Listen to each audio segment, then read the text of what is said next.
Assalamualaikum warahmatullahi wabarakatuh. Apa kabar pemirsa semuanya? Kali ini saya akan menceritakan sebuah kisah yang berjudul Buhul Kiriman Sang Sahabat. Oke, tanpa berlama-lama kita langsung masuk ke ceritanya. Nani dan Rina sudah lama berteman. Mereka berteman sejak duduk di bangku sekolah dasar. Selain karena mereka satu sekolah, mereka juga bertetangga. Dan bapak mereka juga sama-sama merupakan perangkat desa. Menurut para tetangga, mereka itu sudah seperti saudara kembar. Karena mereka seumuran dan selalu memakai pakaian yang sama. Nani termasuk anak yang cerdas, tapi pendiam. Sedangkan Rina sebenarnya cerdas juga, tapi dia malas belajar. Dia lebih senang dengan pelajaran yang berbau seni. Dikarenakan Rina yang malas belajar, dia seringkali tidak mengerjakan tugas sekolah. Berbeda sekali dengan Nani. Nani sangat antusias mengerjakan tugas sekolah. Sehingga Rina seringkali menyontek pekerjaan Nani. Nani sih tak ada masalah. Toh Rina sudah seperti saudaranya sendiri. Hingga tak terasa mereka sudah masuk di bangku kelas 3 SMA. Dan alhasil mereka tetap satu sekolah, bahkan satu kelas. Suatu hari Rina lupa mengerjakan PR matematika. Alhasil dia segera mencari Nani di kelas. "Nan, syukurlah kamu cepat datangnya," sapa Rina. Rina, tumben cepat datang. Biasanya gurunya duluan yang datang baru kamu," jawab Nani. "Iya nih, saya belum ngerjain PR matematika. Mana gurunya killer lagi. Kamu udah ngerjain PR kan? Bagi dong," pinta Rina. "Rin, mau sampai kapan sih kamu nyontek terus? Dari SD sampai SMA, kamu selalu nyontek sama aku. Kamu kapan mandirinya kalau kayak gini terus?" "Oh, jadi ceritanya kamu gak mau ngasih nih sama aku? Ya udah, gak apa-apa. Aku bisa kok minta sama anak yang lain." "Ish, bukan gitu Rin. Maksud aku, sekali-kali kamu mandirin apa?" "Tenang aja Nan, setelah kita lulus SMA, aku gak bakalan nyontek lagi. Janji." "Ya udah, ini bukunya, cepat salin sebelum gurunya datang." Nani lalu menyerahkan bukunya dengan muka jutek. "Makasih Nan, kamu memang my best friend."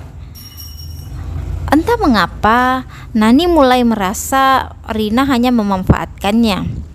Meskipun Nani akui, Rina tak pernah berubah. Dia tetap baik padanya, sama seperti mereka pertama kali berkawan.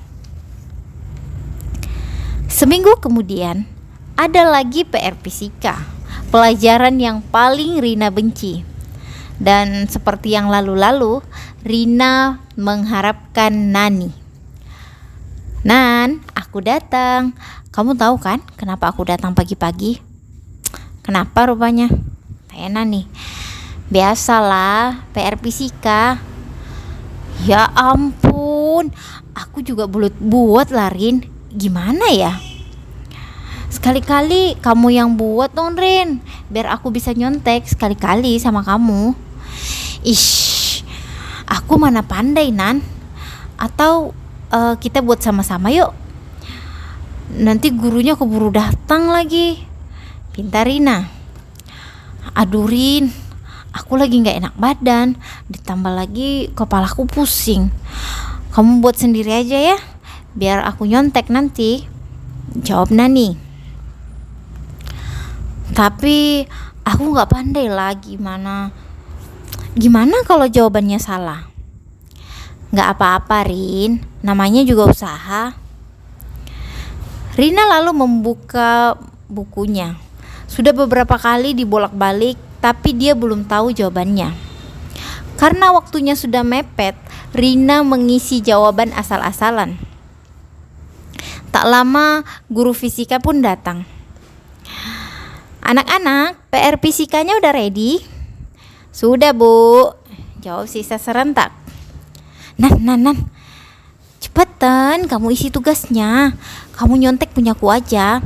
Biarpun salah, yang penting kan terisi," bisik Rina pada Nani yang terlihat santai saja. "Sorry Rin, sebenarnya PR ku udah ready sih dari tadi malam. Aku hanya ingin kamu mandiri aja. Jangan selalu tergantung sama aku." "Ya ampun Nan, kok kamu tega sih sama aku?" "Bukan tega, itu namanya mendidik." Alhasil hari itu Rina kena tegur sama guru fisika karena semua jawabannya salah. Rina hanya terdiam memandang Nani. Entah apa yang ada dalam pikirannya. "Nan, pulang nanti kita barengan ya," kata Rina pada saat jam istirahat. "Boleh, tapi kamu gak marah Rin? Aku gak ngasih contekan tadi?" tanya Nani. "Enggak kok, ngapain aku marah sama sahabatku sendiri." Sepulang sekolah, Rina membonceng Nani pulang. Sesampai di depan rumah Rina, mereka berhenti. "Nan, singgah dulu yuk. Mamaku lagi masak rendang tuh." "Wow, benerin? Aku senang kali loh makan rendang." "Ya udah, kamu masuk aja." Mereka pun berdua makan. Dan setelah makan, Nani pulang ke rumahnya. Baru saja tiba di rumahnya, Nani merasa kepalanya pusing. "Bu, kepala Nani pusing nih." "Loh, kenapa bisa pusing? Kamu mungkin belum makan ya?" "Udah Bu, baru aja Nani selesai makan. Nani makan di rumah Rina." "Makan apa rupanya?" "Makan nasi sama rendang, Ma." "Ya udah, besok makan di rumah aja, gak usah makan di rumah orang." "Iya Bu." Esok harinya Rina membawa bekal ke sekolah. Rupanya Rina membawa 2 bekal, yang satunya untuk Nani. "Nan, ini ada bekal untuk kamu. Tadi pagi mamaku masak kebanyakan, jadi aku bawa untuk kamu sekalian." Nani yang merasa kepalanya masih pusing menolak. "Gak usah Rin, aku lagi gak enak badan." "Ya udah, biar aku suapin ya," jawab Rina. "Gak usah loh." Rina yang merasa Nani tak senang ditawari makanan, akhirnya menyimpan kembali bekal yang satunya. Entah kenapa, Nani merasa Rina memiliki maksud tertentu. Saat menjelang ujian, Rina bertanya pada Nani, "Nan, kamu mau kuliah di mana?" Di kampus deh," jawab Nani. "Oh, ngambil jurusan apa?" tanya Rina lagi. Rencana sih jurusan kedokteran," jawab Nani singkat. "Oh, aku mau juga lah Nan, biar kita tetap bersama. Nanti kalau kita udah lulus, kita sama-sama mendaftar ya," kata Rina. "Emang kamu bisa Rin? Kamu kan gak suka belajar yang ribet-ribet?" tanya Nani. "Ya dibisa-bisain lah Nan, aku kan ingin terus bersama kamu." Terserah kamu deh." Di saat ujian sekolah tiba, Rina selalu saja mencuri pandang agar tetap bisa menyontek. Padahal jawaban orang di dekatnya berbeda dengannya. Tapi ya itulah Rina. Ada saja akal bulusnya biar bisa lulus ujian. Dan saat pengumuman kelulusan dipajang, ternyata Nani dan Rina lulus. Mereka pun langsung mendaftar di kampus D dengan mengambil jurusan kedokteran. Dan sudah bukan rahasia umum lagi jika masuk kedokteran itu sangat susah. Selang beberapa lama, akhirnya pengumuman mahasiswa dan mahasiswa yang lulus kedokteran itu keluar. Dan betapa terkejutnya Nani saat melihat papan pengumuman, ternyata Nani tidak lulus, sedangkan Rina lulus seleksi. Disitulah untuk pertama kalinya Nani begitu patah hati. Bagaimana tidak? Rina yang selama ini bisanya cuma nyontek kok bisa lulus, sedangkan Nani yang selalu menjadi tempat Rina menyontek rupanya tidak lulus. Rupanya lulus. Nan, panggil Rina dari kejauhan. Nani hanya menoleh tanpa membalas. Gejolak hatinya masih membara. Nan, kamu kenapa sih? Dipanggilin kok gak nyahut? Gimana? Kamu udah lihat pengumumannya? Kita berdua lulus apa enggak ya? Tanya Rina. Kamu aja yang lulus, aku enggak. Hah? Masa sih kamu enggak lulus? Kamu kan pandai. Lihat aja sendiri pengumumannya. Rina pun lalu mendekati papan pengumuman. Di situ tertera nama Rina Mahardika, sedangkan nama Nani Susanti tidak tercantum.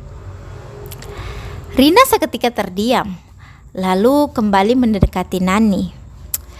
Gimana ya Nan? Kok kamu gak lulus ya? Entahlah, mungkin ada yang curang, jawab Nani. Jadi kamu pikir aku curang, Nan? Aku gak curang loh, Nan. Asal kamu tahu ya Nan, semenjak beberapa bulan yang lalu aku rajin ikut bimbel. Karena aku tahu aku akan sulit masuk jika tidak ikut bimbel. Aku memang gak ngajak kamu karena aku yakin kamu sudah bisa. Alah, alasan. Sudah, aku pulang dulu ya. Nan, kita pulang barengan yuk, pinta Rina. Gak usah, hari ini aku langsung pulang kampung.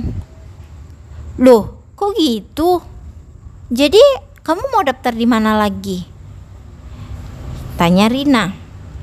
Gak tahu, bukan urusan kamu, jawab Nani.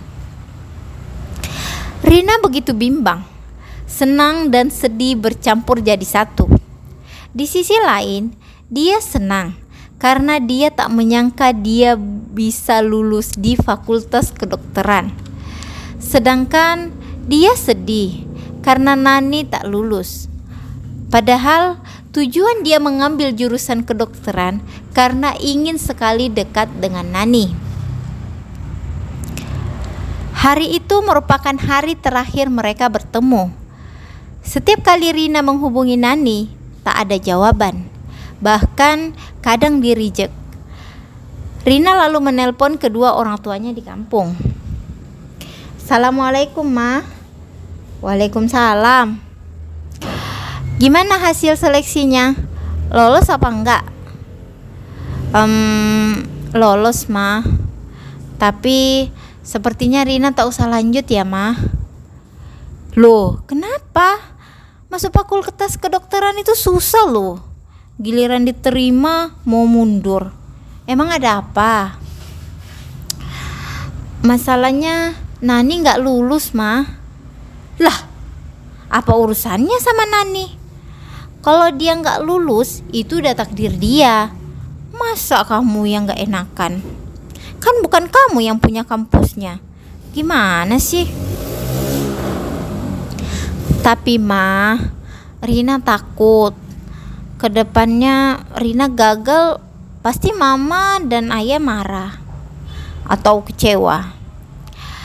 Enggak, Rin. Setidaknya kamu berjuang dan belajar dengan baik. Soal biaya kamu gak usah pikirin. Toh sawah bapak kamu luas. Ya udah mah, Rina istirahat dulu ya. Assalamualaikum. Waalaikumsalam. Rina mulai sibuk mempersiapkan segala sesuatu karena sebentar lagi akan diospek. Tapi Rina tetap mencoba menghubungi Rani, tapi HP-nya sudah tak aktif. Pernah sekali Rina menanyakan tentang Nani pada mamahnya di kampung. Tapi kata mamahnya, dia belum pernah berjumpa lagi dengan Nani. 3 bulan kemudian, tiba-tiba ada nomor tak dikenal menelpon Rina. "Halo, ini dengan siapa?" "Aku Nani, Rin." "Ya Allah, Nani, apa kabar? Kok kamu gak bisa dihubungi sih?" "Oh, HP aku rusak, Rin." "Ya udah, kamu di mana sekarang?" "Aku sekarang satu kampung denganmu, Rin." "Ah, yang benar. Jumpalah kita kalau gitu." Boleh aku ke tempatmu, Rin?" "Ya boleh lah, Nan. Kamu tinggal Sherlock, biar aku jemput ya." "Oke, aku tunggu ya, Rin." "Iya, Nan." Rina sangat bahagia.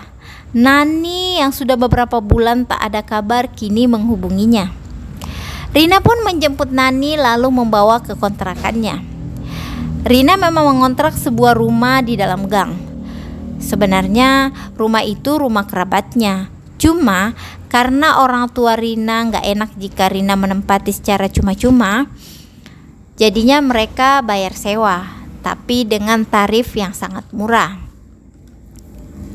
"Wow, besar juga rumah kontrakanmu, Rin," kata Nani ketika masuk ke dalam rumah. "Iya, ini rumah kerabatku, Nan. Mereka kerja di luar kota.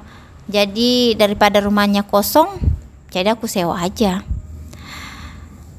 "Kalau kamu mau tinggal di sini, boleh kok, Nan." "Makasih, Rin.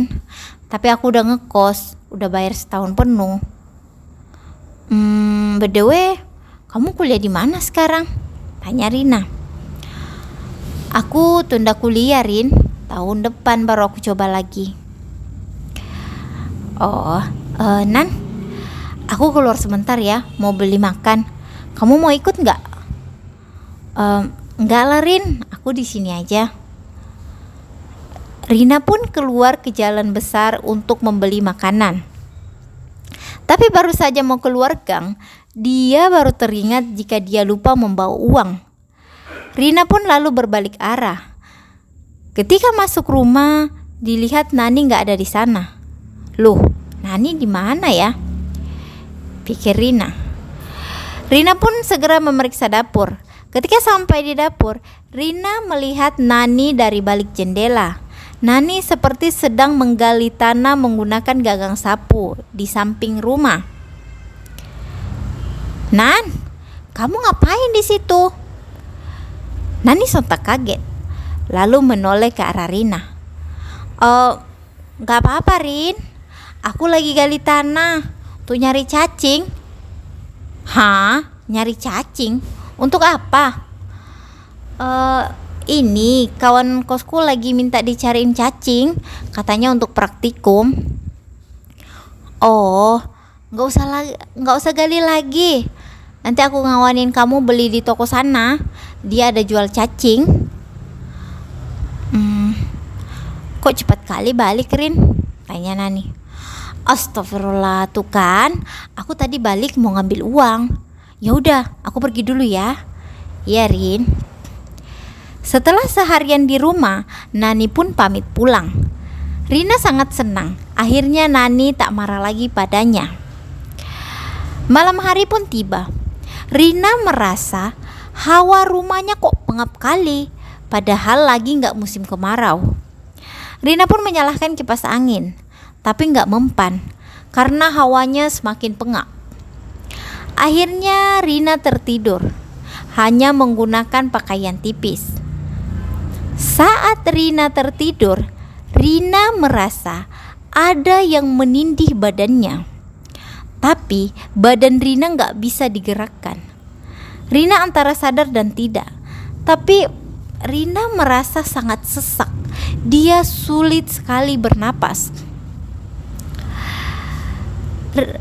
Sekitar 30 menit Rina mengalami ketindihan.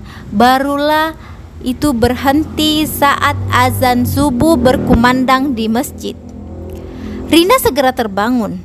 Badannya keringatan. Baru kali ini Rina mengalami ketindihan. Setelah sholat subuh, Rina tidak tidur lagi karena dia takut ketindihan atau rap-rapan lagi. Pagi-pagi sekali Rina menghubungi Nani, tapi nomornya gak aktif. Sesampai di kampus, Rina tampak lesu. Konsentrasinya buyar. Rina tak bisa menerima pelajaran dengan baik. Hari itu Rina pulang dari kampus sudah mau masuk waktu maghrib.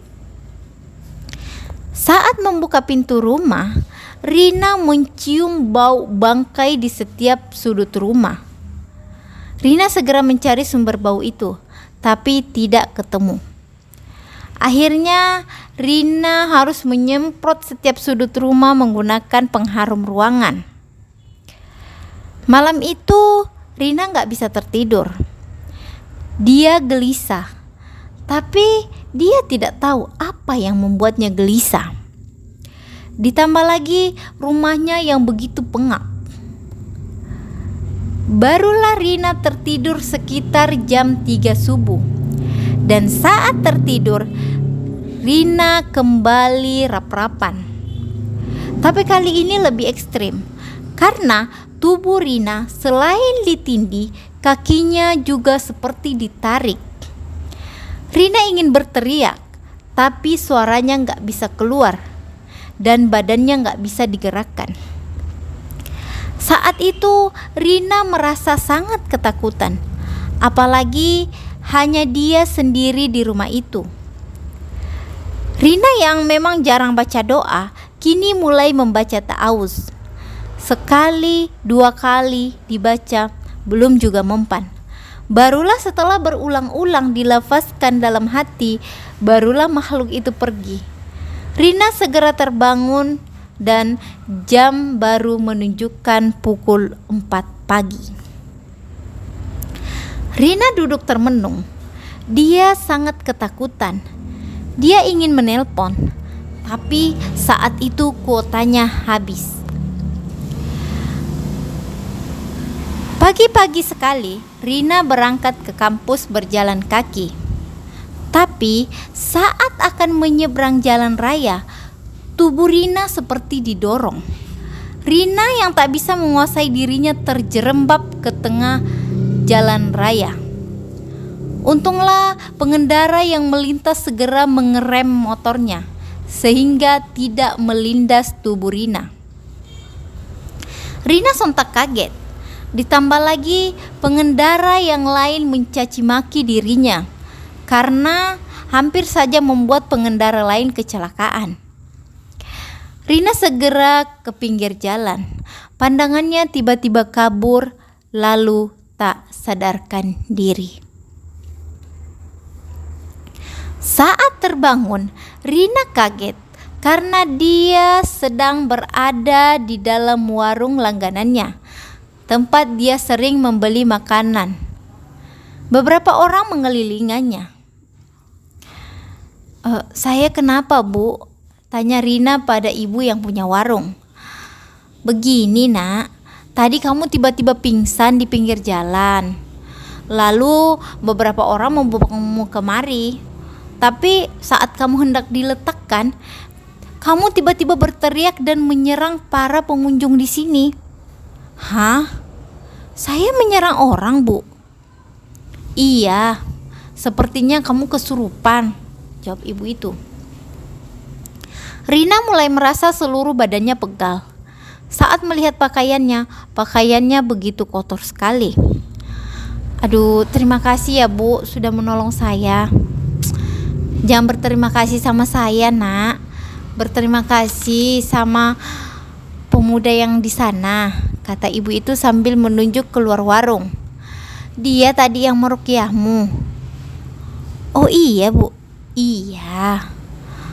Baiklah, Bu, saya pamit ya, Bu. Memangnya kamu udah baikan?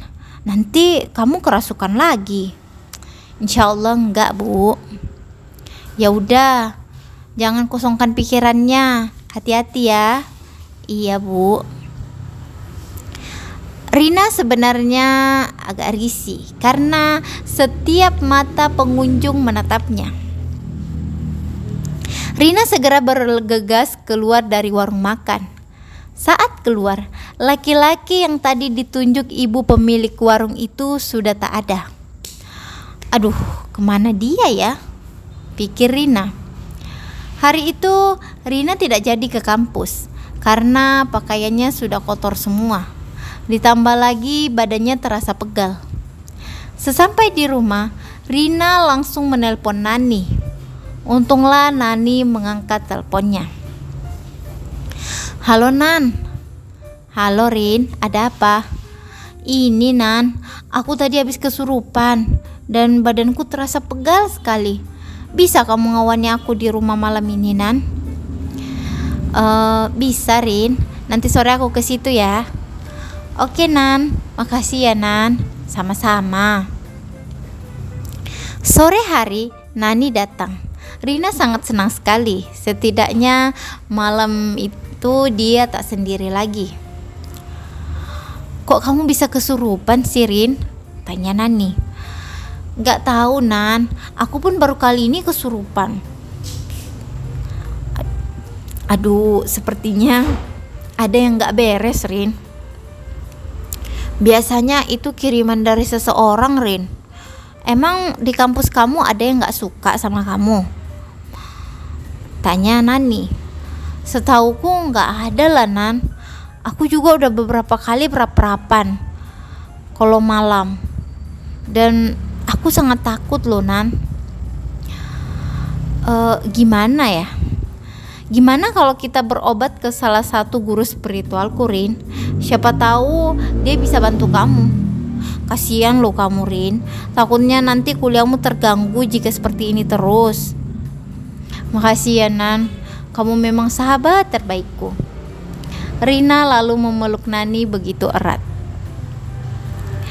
Untunglah malam itu Rina tidak mengalami rap-rapan lagi. Mungkin karena Nani bersamanya.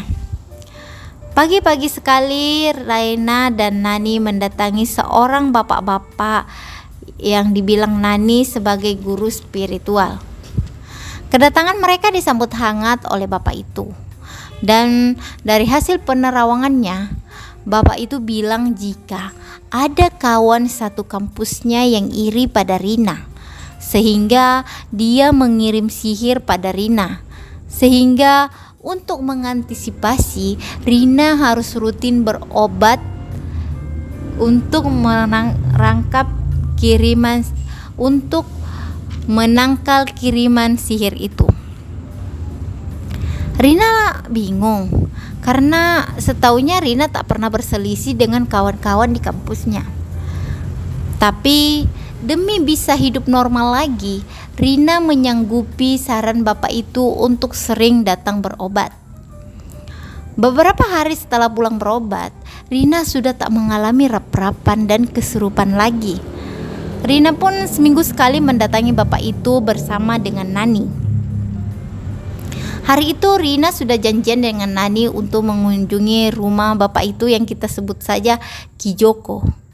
Sekaligus itu katanya pengobatan terakhir. Tapi tiba-tiba Nani menelpon.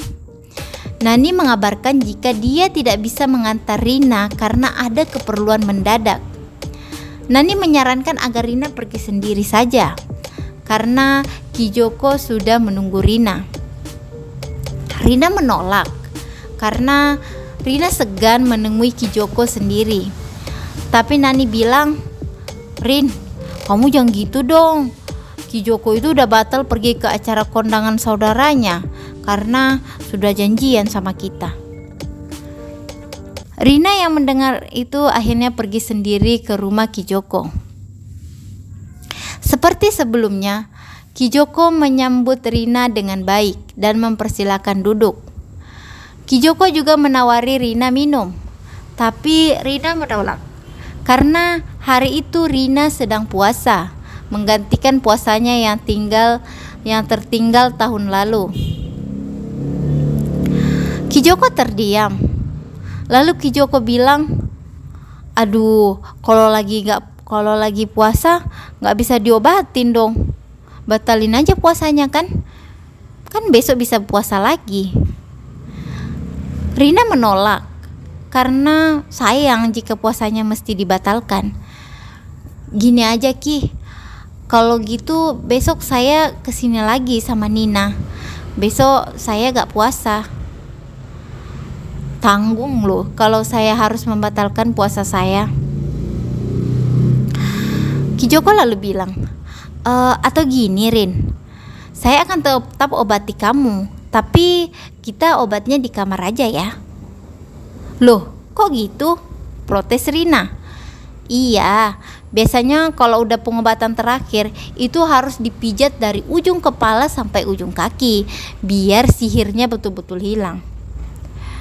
Aduh, maaf Ki, kalau harus menyentuh fisik sebaiknya nggak usah. Setahu saya di ruqyah nggak gitu deh Ki. Jadi kamu pikir saya ini nipu gitu? Bentak Ki Joko. Loh, saya kan gak bilang gitu Ki, bantah Rina. Kamu ini ya. Ki Joko lalu segera menutup pintu rumah. Rina yang merasa ada yang tak beres segera berlari ke arah jendela. Untunglah jendela itu terbuka. Saat akan melompat keluar jendela, Ki Joko dengan sigap menarik tubuh Rina. Rina meronta dan ingin berteriak, tapi Ki Joko langsung membekap mulutnya. Ki Joko lalu menyeret tubuh Rina menuju kamar, tapi Rina tetap memberontak berusaha melepaskan diri. Saat Ki Joko berusaha membuka pintu kamar, Rina segera menggigit tangan Ki Joko. Ki Joko lalu mengerang kesakitan. Rina segera menendang selangkangan Ki Joko lalu segera berlari keluar rumah melalui jendela. Rina segera berteriak minta tolong. Orang-orang yang mendengar teriakan Rina segera mendekat. Ki Joko juga segera keluar rumah. Orang itu lalu bertanya, "Ada apa? Ada apa?" Rina lalu bilang dengan suara terbata-bata. Rina bilang bahwa Ki Joko mau merudah paksa dirinya. Sontak semua mata tertuju pada Ki Joko, laki-laki setengah abad itu. Joko, kamu ya memang kurang ajar ya. Udah syukur kami warga sini mengizinkanmu tinggal di sini. Tapi kamu gak pernah mau berubah. Sifatmu rupanya masih sama seperti dulu, teriak salah satu warga.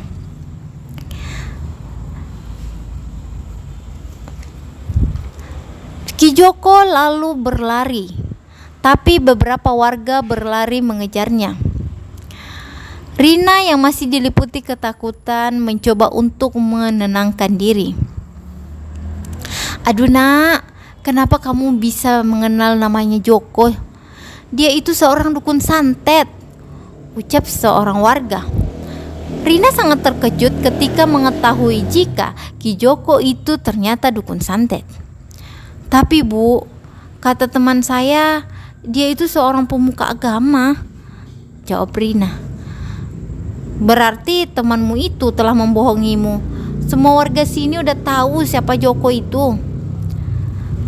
Rina sangat marah. Diraihnya HP dari dalam tasnya. Dia segera menelpon Nani, tapi Nani tak mengangkatnya. Rina merasa dihianati oleh Nani, sahabatnya sendiri.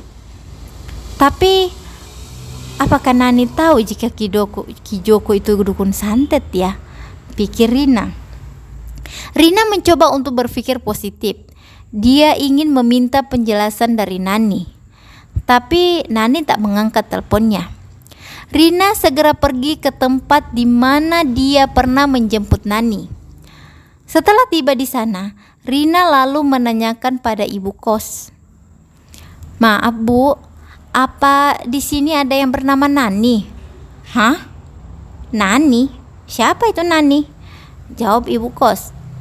"Nani itu pernah kos di sini, Bu. Beberapa waktu yang lalu saya menjemputnya di sini." "Maaf, Dek, di sini nggak ada yang namanya Nani." Rina semakin bingung. Dia berpikir, apakah Nani sengaja ingin menjebaknya? Tapi mengapa? Apa iya hanya gara-gara dia gak lolos masuk fakultas kedokteran? Setelah itu Rina sudah tidak lagi kesurupan dan rap-rapan lagi. Nani pun menghilang begitu saja. Tapi saat Rina masuk ke semester 3, Rina kembali mengalami rap-rapan. Yang lebih parahnya, setiap kali mengalami rap-rapan, dia juga seperti dicekik. Kepalanya pun sering sakit. Rina sudah berobat ke klinik, tapi kata dokternya Rina hanya kecapean. Suatu hari saat dalam ruangan kelas, Rina tiba-tiba berteriak. Dia menerjang siapa saja di dekatnya. Semua mahasiswa panik, begitupun dosen yang sedang mengajar. Mahasiswa laki-laki segera menenangkan Rina, tapi Rina makin brutal. Mahasiswa yang memegang tangan dan kakinya tak sanggup melawan kekuatan Rina. Rina sangat kuat. Rina tiba-tiba berlari keluar dari ruangan dan berlari ke arah jalan raya. Para teman-temannya mengejarnya, tapi sayang, Rina begitu laju larinya, hingga dia berlari ke tengah jalan raya. Sopir mobil yang tiba-tiba melintas pun tak mampu mengerem mobilnya karena jarak yang sudah begitu dekat, sehingga Rina tertabrak mobil. Para teman-temannya yang tadi mengejarnya segera membopong tubuh Rina dan langsung melarikan Rina ke rumah sakit. Sudah berminggu-minggu Rina mengalami koma. Kedua orang tuanya sangat terpukul atas kejadian itu. Memasuki hari ke-28 sejak Rina koma, tiba-tiba ada keajaiban. Rina tersadar dari komanya. Hanya saja Rina belum bisa berbicara. Setelah dirawat selama hampir 40 hari, akhirnya Rina diperbolehkan pulang. Rina dibawa pulang kampung oleh orang tuanya agar mereka bisa memantaunya. Semenjak di kampung, Rina lebih banyak diam, tapi tatapannya sangat tajam. Dan dia sering mencakar dirinya sendiri. Suatu hari saat mamanya hendak ke pasar, dia melihat Rina sedang duduk di atas genteng. Mamanya sontak kaget. "Rin, ayo turun. Ngapain kamu di situ?" panggil mamanya. Rina tak menjawab. Dia hanya menatap ke arah mamanya dengan tatapan kosong. Untunglah bapaknya cepat pulang dari sawah, sehingga dia menurunkan Rina dari atap. Sore itu kawan-kawan kuliahnya datang menjenguk. Mereka jauh-jauh dari kota hanya untuk datang menjenguk Rina. Dan betapa terkejutnya mereka melihat Rina yang sudah jauh berubah. Badannya sangat kurus, matanya cekung. Tapi kata mamahnya, makanannya banyak dan dia sering kesurupan. Sudah beberapa ustaz di kampung yang dipanggil untuk meruqyah, tapi dia belum juga sembuh. Maaf Bu, perkenalkan, ini Ustaz Rahman.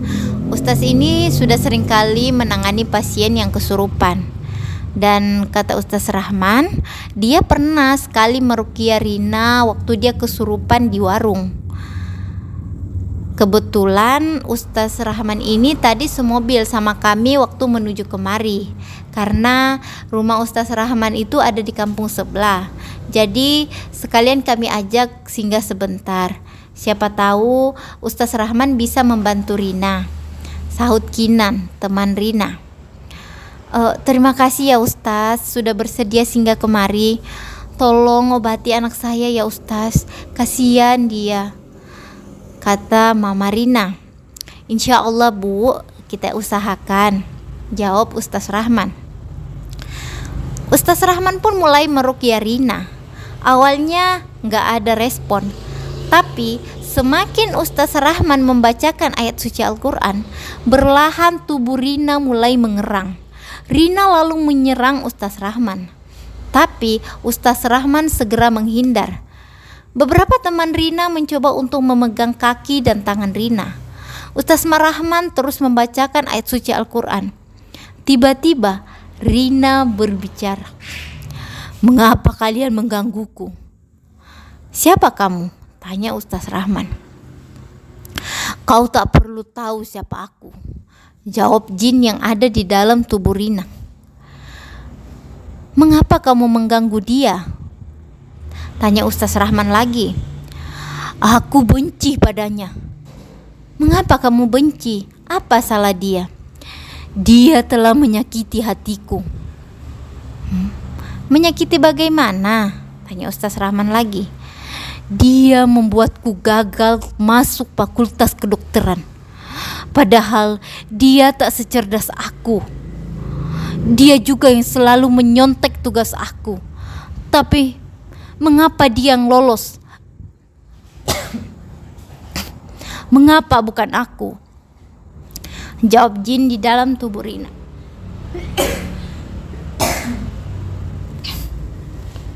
"Jangan salahkan dia. Kan bukan maunya dia kamu gak lolos," kata Ustaz Rahman. "Tidak, dia yang bersalah. Andai dia tak ikut mendaftar, pasti aku yang lolos. Dia harus mati karena dia sudah menyakitiku. Hidup dan mati itu ada di tangan Allah. Sebaiknya kamu keluar dan jangan ganggu dia lagi." "Tidak, aku tidak akan keluar." "Baiklah kalau begitu, aku akan memaksamu keluar," tantang Ustaz Rahman.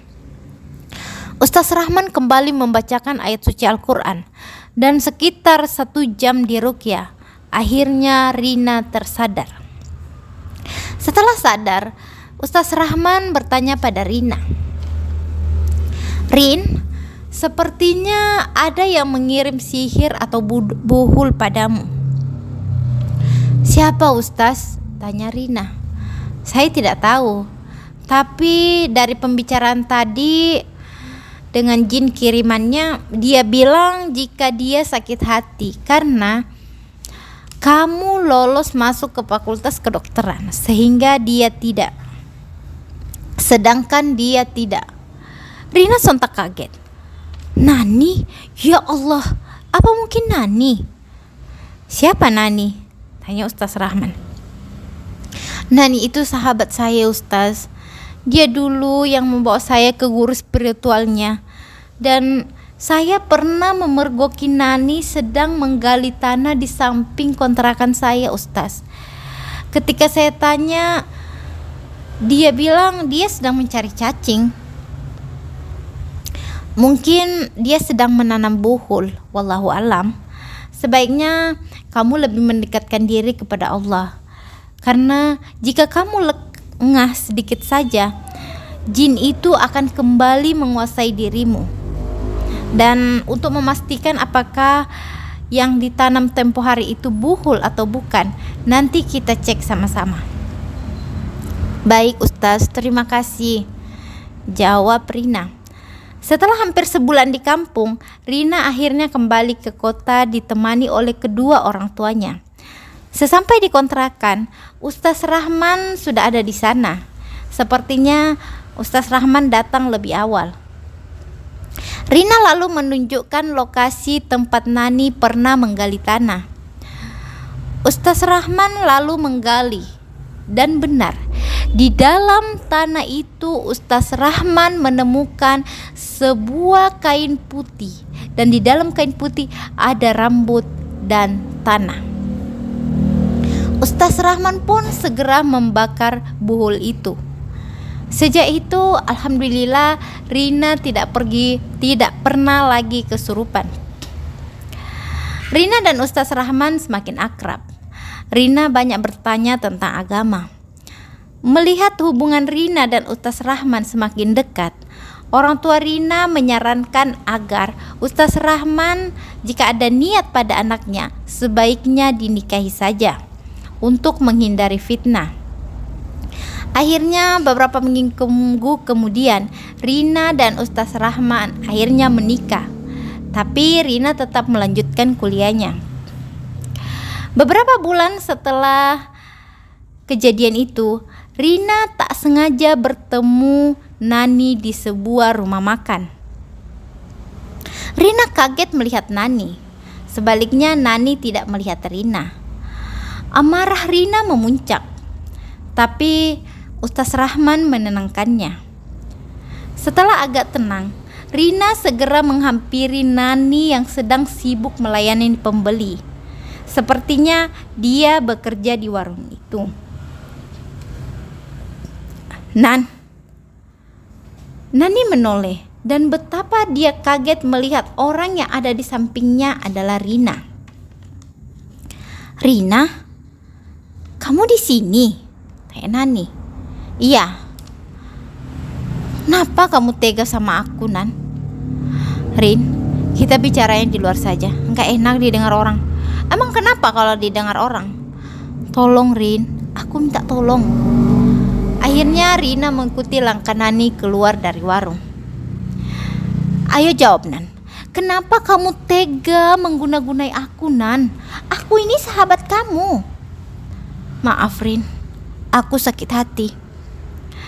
"Tapi gak gini caranya, Nan. Kamu buat aku tersiksa, Nan. Bahkan aku sampai hampir mati, Nan.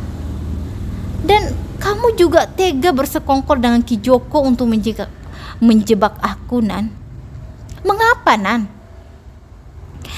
"Aku sudah menerima akibatnya, Rin. Asal kamu tahu, aku juga korban dari Ki Joko. Bahkan kebejatan Ki Joko membuat aku sampai hamil dan punya anak. Terus, kenapa kamu tega melakukan itu padaku, Nan? Sampai kamu Ki Joko mengirim santet padaku dan kamu tega menjebak aku, Nan. Untung aku tidak sampai disentuh Ki Joko." "Aku sakit hati, Rin, sama kamu. Aku minta maaf. Ki Joko juga udah dipenjara kok, Rin. Aku telah melamporkannya karena telah melakukan ruda paksa. Kalau kamu mau penjarain aku, silakan, Rin. Tapi tolong, jangan sekarang. Anakku masih bayi. Kasian, nanti gak ada yang rawat." "Hah? Kamu punya anak, Nan?" "Iya. Dia ada di dalam. Usianya baru sebulan. Hasil dari roda paksa yang dilakukan Ki Joko. Dia mengancamku. Jika aku menolak, dia akan melaporkan semua kejahatanku padamu. Jadi, aku terpaksa melayaninya." Hati Rina tiba-tiba luluh. Terlebih saat penjaga warung itu menggendong bayi mungil itu. "Nan, ini anakmu nangis. Susui dulu, Gih," kata penjaga warung. Nani segera menggendong bayinya. Air mata Rina jatuh. Sahabatnya yang dari kecil hidupnya harus berakhir seperti ini. Impiannya untuk jadi dokter telah pupus. "Nan, aku telah memaafkanmu. Tapi tolong jangan lakukan itu lagi ya. Dan terima kasih telah banyak membantuku selama 12 tahun kita bersahabat. Aku ingin kita kembali bersahabat dan melupakan semuanya." Air mata Nani jatuh juga. Dia segera merangkul Rina sambil menggendong bayinya. Nani sudah banyak berubah. Bahkan sekarang dia lebih alim daripada Rina. Dan Ki Joko sudah dikabarkan telah meninggal dunia di dalam tahanan. Dan sekarang Nani juga sudah menjadi seorang apoteker. Karena dia kembali berkuliah setelah menunggak selama 2 tahun. Dan mereka kembali bekerja di sebuah rumah sakit yang sama. Oke, itulah cerita dari buhul kiriman sang sahabat. Oke, sebelum kita tutup, jangan lupa like, komen, dan subscribe. Terima kasih. Assalamualaikum warahmatullahi wabarakatuh.